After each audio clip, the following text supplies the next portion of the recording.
وأن ليس للإنسان إلا ما سعى وأن سعيه سوف يرى ثم يجزاه الجزاء الأوفى وأن إلى ربك المنتهى. ازيكم يا شباب، عاملين ايه؟ يا رب دايما تكونوا بخير وفي احسن حال. لو انت داخل ثانويه عامه السنه الجايه، فالاجازه دي ممكن تبقى اهم اجازه في حياتك كلها. ناس كتير بتضيعها بالكامل بعد اول شهر دراسه بيبداوا يندموا، وناس تانية بتستغلها صح فتدخل السنه وهي مرتاحه ومتقدمه عن اغلب الدفعه. في الفيديو ده هقول لك تعمل ايه بالظبط في الاجازه، ايه الحاجات اللي لازم تعملها قبل الدراسه، ازاي تبدا من غير ضغط، وايه الاخطاء اللي بتضيع سنه كامله من ناس كتير. ولو طبقت اللي هقوله فغالبا بدايه الثانويه العامه عندك هتكون اسهل بكتير من اغلب الناس.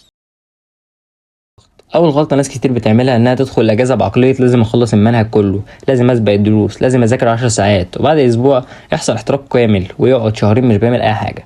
الاجازه قبل الثانويه العامه مش هدفها انك تخلص السنه، هدفها انك تجهز نفسك نفسيا وتبني عادات وتقوي الاساسيات. يعني انت مش داخل سباق سرعه، انت داخل ماراثون طويل، يعني اللي بيكسب هو اللي بيبقى نفسه طويل فيها. اتعلم مهارات هتفيدك طول السنه. تنظيم الوقت، استخدم اي طريقه تنظم بيها وقتك، مثلا تكتب في نوتة، في تطبيق، في جدول بسيط. المهم تعرف هتذاكر ايه وامتى. طب يا مروان، ايه هي طريقة المذاكرة الصح؟ بلاش مذاكرة التلقين والحفظ الأعمى، اتعلم الفهم الأول، الحل الكتير، والمراجعة المستمرة، ودي أهم بكتير من عدد الساعات اللي أنت هتذاكرها. أنا بشوف دايما الناس منزلة أنا بذاكر بالعشر ساعات. مش مهم الوقت قد ما مهم الفاعلية بتاعت المذاكرة بتاعتك. التركيز، جرب تذاكر 25 دقيقة تركيز كامل وبعدين 5 دقايق راحة، ودي طريقة اسمها بومودورو. الطريقة دي هتفرق معاك جدا. وجينا للسؤال المشهور، هل تبدأ مناهج الثانوية العامة في الأجازة؟ الإجابة المختصرة لكن بذكاء. يعني خد فكرة عامة، افهم الدنيا ماشية ازاي، لكن بلاش تضغط نفسك وتعمل كأنه الدراسة بدأت رسمي، لأنك لو حرقت نفسك بدري هتتعب بسرعة. ويصدق او لا تصدق، النوم والاكل والحركه بيفرقوا جدا في التركيز. حاول تنام كويس من 6 ل 8 ساعات، وتشرب ميه على الاقل 2 لتر يوميا، وتتحرك او تنزل تتمشى، لان انت في الحقيقه مش روبوت، انت بني ادم. فلو انت معرفتش تنظم الحاجات دي صدقني انت داخل الثانويه العامه تجيب مجموعه زي الزفت.